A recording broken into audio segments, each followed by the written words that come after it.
Hello दोस्तों, मैं हूं अशफाक और द वॉइस ऑफ सूफी में आपका स्वागत है। लास्ट एपिसोड में हम लोग बात कर रहे थे हज़रत बू अली शाह कलंदर की ज़िंदगी के बारे में, जो कि एज अ पार्ट वन हमने बनाया था। अब उसी स्टोरी का पार्ट टू हम आपके सामने पेश कर देते हैं, क्योंकि वीडियो काफ़ी तवील हो गया था, 20 मिनट से ऊपर का वीडियो हो गया था। इसलिए हमने डिसाइड किया कि इसका सेकेंड पार्ट बनाया जाए। तो आइए शुरू करते हैं। लास्ट वीडियो जो हमने ख़त्म किया था वो किया था कि आपने एक मदरसा था बामे बहिश्त नाम से, वहाँ पर दाखिला लिया हज़रत बू अली शाह कलंदर ने, और वहीं पर आपकी स्टडी जो है स्टार्ट हुई। पढ़ाई आपने वहाँ से मुकम्मल की तकरीबन 14 से 15 साल का वो वक्फा था, उस दौरान आपने पूरी तमाम पढ़ाई अपनी मुकम्मल की। उसके बाद हज़रत बू अली शाह कलंदर ने उसी मदरसा से लगी हुई एक मस्जिद थी, उसी मस्जिद में एज ए इमाम और उसी मदरसा में एज अ उस्ताद आपने जो है स्टार्ट किया अपना, मतलब बच्चों को पढ़ाना, और उसी मस्जिद में इमामत आपने शुरू की। तो तकरीबन 12 साल तक आपने जो है उसी मदरसे में बच्चों को पढ़ाया, और वहीं पर मस्जिद में आप वास फरमाया करते थे, मस्जिद में आप इमामत किया करते थे। इस मस्जिद का नाम था कुव्वतुल इस्लाम, इसी मदरसा से लगी हुई थी बामे बामे बहिश्त से। ये मस्जिद तकरीबन 1188 के आसपास इस मस्जिद की तामीर की गई थी। तो यहीं पर आप पढ़ाया करते थे और 12 साल तक आपने इसी मस्जिद में वाज फरमाया। अब आपका रुझान तसव्वुफ की तरफ किस तरीके से आया, इस चीज़ को हम समझ लेते हैं। तसव्वुफ की तरफ आपका रुझान, एक दिन उसी मस्जिद में बैठकर आप जो है वाज फरमा रहे थे, तकरीर कर रहे थे, तो वहीं महफिल में से एक बुज़ुर्ग शख्स खड़े हुए। बू अली शाह कलंदर मिंबर पर खड़े होकर तकरीर फरमा रहे हैं, और वहीं एक बुज़ुर्ग शख्स खड़े हुए और कहने लगे, शरफुद्दीन जिस मकसद के लिए पैदा हुआ था वो भूल गया, कब तक इन्हीं कीलो काल में लगा रहेगा। आपका जुमला क्या था? शरफुद्दीन जिस मकसद के लिए पैदा हुआ था, क्या वो भूल गया, कब तक इन्हीं कीलो काल में लगा रहेगा। तो बस ये जुमला आपके दिमाग पर कुछ इस तरीके से इफेक्ट किया। अब वो बुजुर्ग कौन थे, यहाँ इनका भी कोई जिक्र नहीं है कि वो कौन बुजुर्ग थे जिन्होंने ऐसा फरमाया। तो ये जुमला हज़रत बू अली शाह कलंदर रहमतुल्लाह अलैह के दिमाग पर इतना ज़्यादा इफेक्ट किया कि उसी दिन से आपने सब कुछ वास छोड़ दिया, उसी दिन से आपने मदरसे में पढ़ाना छोड़ दिया, उसी दिन से तमाम जो ज़िंदगी जो नॉर्मल चल रही थी आपकी, वो सारी चीज़ों को दरकिनार करके, तर्क करके, आप जो है एक जगह हुआ करती थी दिल्ली में, कुतुब मीनार के करीब में ही, कुतुब मीनार के जस्ट नीचे की तरफ, वहाँ पर तमाम बुज़ुर्ग आया करते थे और वहाँ बैठकर इबादत किया करते थे, चिल्ला कशी किया करते थे। तो वहाँ पर बैठकर आप जो है आप चिल्ला करने लगे, वहाँ पर बैठकर अल्लाह के ज़िक्र में मसरूफ़ हो गए। तो वहीं बैठकर आप इबादत किया करते। उसके बाद से, बस उस दिन के बाद से आपकी लाइफ पूरी तरीके से चेंज हो गई। जो आपका लाइफ स्टाइल था कि मदरसे में बच्चों को पढ़ाना, उसके बाद मस्जिद में नमाज अदा करवाना, उसके बाद मस्जिद में वास करना, तकरीर करना, लोगों को दर्स देना, ये सब कुछ चेंज हो गया, और सिर्फ एक ही जगह आके आपकी ज़िंदगी एक ही पॉइंट पर सेंट्रलाइज्ड हो गई, केंद्रित हो गई। वो आप इबादत में लगे रहते थे। कहाँ पर? कुतुब मीनार के करीब में जो जगह थी, वहाँ पर आप इबादत में लगे रहते थे, खुदा का जिक्र करते थे, और काफ़ी अरसा तक आप जो है खुदा के जिक्र में लगे रहे। और उसके बाद से आपको जो है तसव्वुफ़ के इल्म में इजाफा हुआ। तसव्वुफ़ जो है आपके जहन व दिल पर तसव्वुफ़ की जो कैफियत है वो तारी हुई, और उसके बाद से आप तसव्वुफ़ को सीखने लगे। तमाम ज़िंदगी फिर आपकी इबादत, रियाज़त और मुजाहिदे में गुजरी। तो यहाँ पर कुतुब मीनार के करीब जो मैंने जगह बताई, वहाँ पर आपकी एक चिल्ला गाह मौजूद है, वहाँ भी आज लोग जाते हैं ज़ियारत के लिए, वहाँ पर आपने चिल्ला किया। उसके बाद आप जब तसव्वुफ़ की मंजिलें आपकी बढ़ती गई, जैसा कि मैंने बताया कि एक सूफ़ी जब तसव्वुफ़ में इंतहा पर पहुँच जाता है तो वो कलंदर हो जाता है। तो जब आपकी मंजिलें बढ़ती गई, तो वैसे वैसे आपने अपनी जगह में तब्दीली करते गए। जैसे कुतुब मीनार के वहाँ आप चिल्ला गाह आपने बनाई थी, उसके बाद पानीपत में भी आपने जो है चिल्ला गाह आपने अपनी बनाई, वहाँ पर बैठकर आप इबादत किया करते थे। जो जमुना नदी है, जमुना जिसे हम यमुना भी कहते हैं, जमुना नदी है, उसमें चले जाया करते थे आप, पानी में उतर जाया करते थे, और पानी में खड़े होकर जो है इबादत किया करते थे। पानी में ही खड़े रहते और अल्लाह के जिक्र में डूब जाते, मसरूफ़ हो जाते। मतलब एक तरीके से जज्ब की कैफियत आप पर तारी हो जाती, मस्जूबों की तरह जो है आप इबादत किया करते थे। तो कई दिनों तक, कई सालों तक, कई महीनों तक आप जो है उस पानी में ही खड़े रहते। मतलब यहाँ तक कि इतना वक्त गुजर जाता है कि आपकी जो पैरों की जो स्किन है वो गलने लगती थी पानी की वजह से। इतने वक्त तक आप पानी में खड़े रहते और खुदा के जिक्र फिक्र में लगे रहते। तो बस इस तरीके से आप को जो है तसव्वुफ में आप धीरे धीरे करके इंतहा पर पहुँचे। जब इंतहा पर आप पहुँचे तो यहाँ पर दो रिवायत हमें मिलती हैं। दो रिवायत कैसी कि यहाँ तक तो आप थे शरफुद्दीन नौमानी सालारी, अब यहाँ से आपका जो है बू अली का लक़ब आपको मिला। बू अली का लक़ब यहाँ से आपको मिला। एक दिन का वाक़या है, यहाँ पर दोनों रिवायत में बयान कर देता हूँ। जो दोनों रिवायतें किताब में मिलती हैं, इसलिए दोनों रिवायत में बयान कर रहा हूँ। करनाल नाम का शहर था, वहाँ पर आप दरियाए जमुना में इबादत में मसरूफ़ थे। तभी हज़रत मोहम्मद सल्लल्लाहु अलैहि वसल्लम तशरीफ़ लाए आपके पास, और वहीं पर उसी जगह पर गुफ्तगू होने लगी।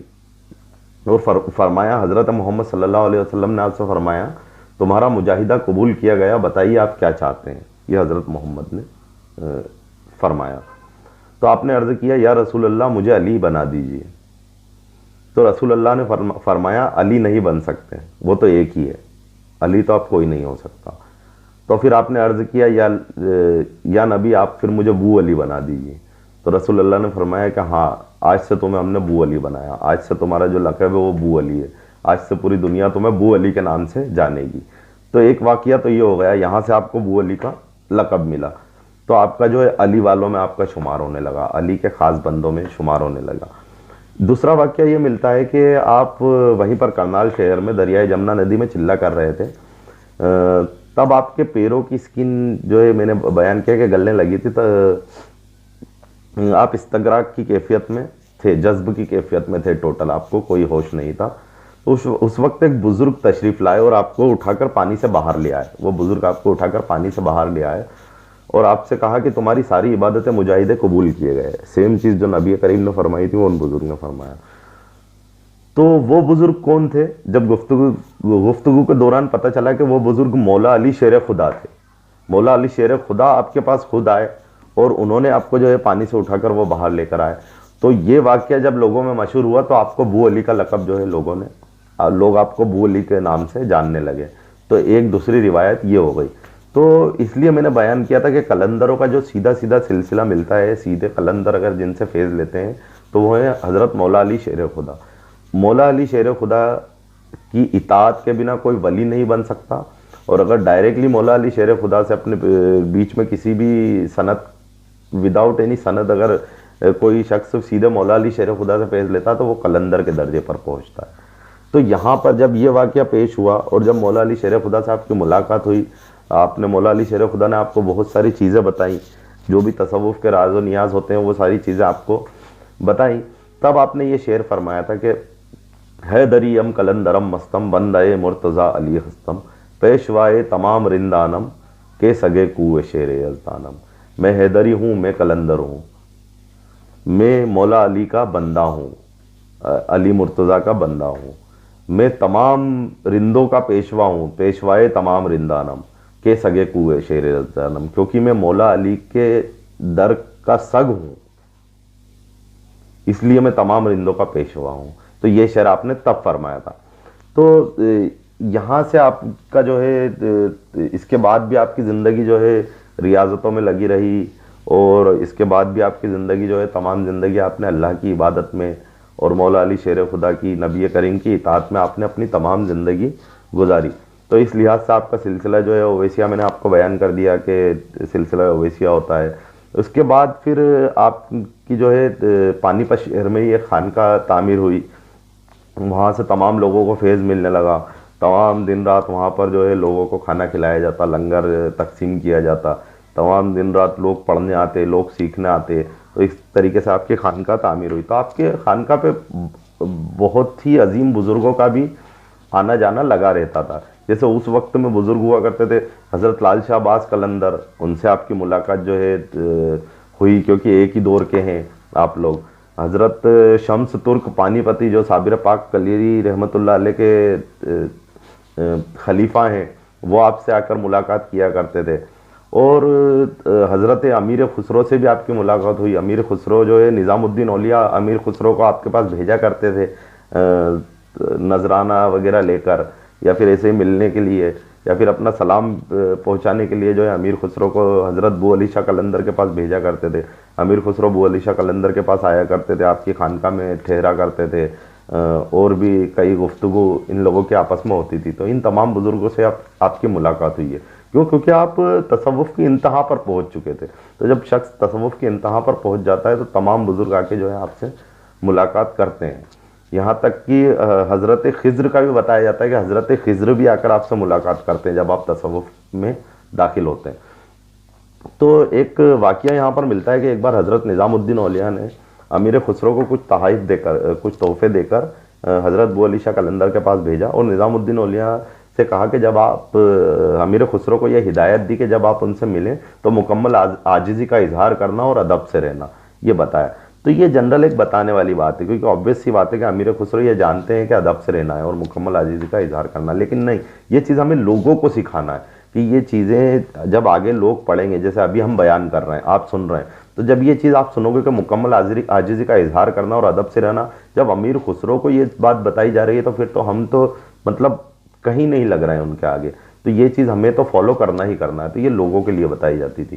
तो निज़ामुद्दीन औलिया जो है बू अली शाह कलंदर के आस्थाने पर बू अली शाह कलंदर की खानका में पहुँचे और आपको जो है तहाइफ पेश किए, सलाम अर्ज़ किया निज़ामुद्दीन औलिया की तरफ से। बू अली शाह कलंदर ने भी आपकी जो है मेहमान नवाजी की और आप साथ में बैठे तो हज़रत बू अली शाह कलंदर ने पूछा कि वो जो पहेली गो खुसरो हैं, जो शायर खुसरो हैं, वो आप ही हो? तो हज़रत अमीर खुसरो ने सर झुकाते हुए कहा, जी हाँ, वो शायर खुसरो जिन्हें कहा जाता है वो मैं ही हूँ। तो हज़रत बू अली शाह कलंदर ने फरमाया कोई कलाम सुनाइए। तो एक शेर मुझे यहाँ पर मिलता है, तो ये अशार आपने जो है बू अली शाह कलंदर को सुनाया था। वो शेर ये कुछ इस तरीके से है, फ़ारसी में है। एक गोई हैच मुश्किल चू फिरा के यार नेस, गर उम्मीद वशल बासद हम चुना दुश्वार नेस। ये शेर आपने सुनाया तो बू अली शाह कलंदर बहुत खुश हुए, बहुत पसंद आया उन्हें ये शेर। उसके बाद बू अली शाह कलंदर ने भी अपने कुछ अशार आपको सुनाए। जब बू अली शाह कलंदर ने अपने कलाम हज़रत अमीर खुसरो को सुनाए तो अमीर खुसरो बेसाख्ता रोने लगे कलाम सुनकर। अब वो कलाम तो यहाँ की किसी किताब में मुझे मेंशन मिला नहीं, लेकिन ये मेंशन था कि जब आपने बू अली शाह कलंदर के, ऑब्वियसली बात है कलंदर का कलाम है तो उसमें गहराई भी उतनी ज़्यादा होगी, तो आप बेसाख्ता रोने लगे, हज़रत अमीर खुसरो बेसाख्ता रोने लगे। तो हज़रत बू अली शाह फरमाते हैं कि अमीर खुसरो कुछ समझ आया है इसलिए रो रहा हो या फिर कुछ समझ नहीं आया इसलिए आप रो रहे हैं। अब बुज़ुर्गों की बातें हैं, ये उनके आपस का डिस्कशन है। तो उन्होंने यही पूछा कि कुछ समझ में आया है इसलिए रो रहे हैं या फिर कुछ समझ में नहीं आया है इसलिए रो रहे हैं। तो यहाँ पर आजिज़ी और इंतसारी आप देखिए हज़रत अमीर खुसरो की, क्योंकि हमें शुरू से सिखाया जाता है कि जब बुज़ुर्गों में आप बैठें तो अपने इल्म को जाहिर ना करें, आपने जो भी सीखा है वो सब भूल कर जाएं, उनके सामने इसी तरीके से पेश आए कि आपको कुछ भी नहीं आता, क्योंकि सच्चाई यही है कि उनके मुताबिक उनसे अगर कंपेयर करें तो हमें कुछ भी नहीं आता। तो हज़रत अमीर खुसरो ने फरमाया, जैसा कि मैंने आपको बयान किया कि बुज़ुर्गों के सामने हमें किस तरीके से इल्म जाहिर करना चाहिए। तो हज़रत अमीर खुसरो ने फरमाया, सरकार इसी बात का तो रोना है कि कुछ भी समझ में नहीं आया। तो ये सुनकर बू अली शाह कलंदर मुस्कुराने लगे और फिर अगले 3 दिन तक अमीर खुसरो हज़रत बू अली शाह कलंदर के खानका पर ही रुके। हज़रत बू अली शाह कलंदर ने भी आपकी मेहमान नवाजी की और फिर 3 दिन के बाद जो है आपको हज़रत निज़ामुद्दीन औलिया के लिए भी कुछ तहाइफ दिए, कुछ नजराना दिया और एक ख़त दिया जो कि उस वक्त दिल्ली का बादशाह था अलाउद्दीन खिलजी, उसके नाम एक ख़त आपने लिखा और वो देकर आपने जो है अमीर खुसरो को रवाना किया। तो इस तरीके से तमाम बुज़ुर्गों का आना जाना आपकी खानका पर लगा रहता था। तो इसी तरीके से आपका खानका ही निज़ाम चला और आपको जो है कलंदर का मकाम हासिल हुआ। तमाम बुज़ुर्गों के साथ आपने जो है वक्त गुजारा, इस तरीके से आपको कलंदर का एक मकाम हासिल हुआ। तो यहाँ पर हम देखें तो हिस्ट्री में आपकी कुछ किताबें भी हमें यहाँ पर मिलती हैं कि आपने कुछ किताबें लिखी हैं और आपके कुछ मुरीदों का ज़िक्र यहाँ पर मिलता है। तो यहाँ पर देख लेते हैं कौन कौन सी किताबें यहाँ पर अवेलेबल हैं, जो कि एक तो हमें अगर आप ढूंढते हैं इंटरनेट पर भी अवेलेबल है, एक दीवान बू अली शाह करके है, जिसमें 88 कलाम है, टोटल 88 कलाम अवेलेबल हैं, जो कि बू अली शाह कलंदर ने ही लिखे हैं। हालांकि ये कलाम फारसी में है, लेकिन इनका उर्दू ट्रांसलेशन भी अवेलेबल है इंटरनेट पर, अगर आप चेक करेंगे। और एक हुक्मनामा शरफुद्दीन नाम से आपकी एक किताब है, जो कि मार्केट में अवेलेबल है। तो ये 2 किताबें आप चाहें तो बू अली शाह कलंदर की ये 2 किताबें आप पढ़ सकते हैं। बाद में जिन लोगों ने उर्दू में ट्रांसलेट किया, उन्होंने काफ़ी कुछ हिस्ट्री से जानकारी भी निकाल के जो है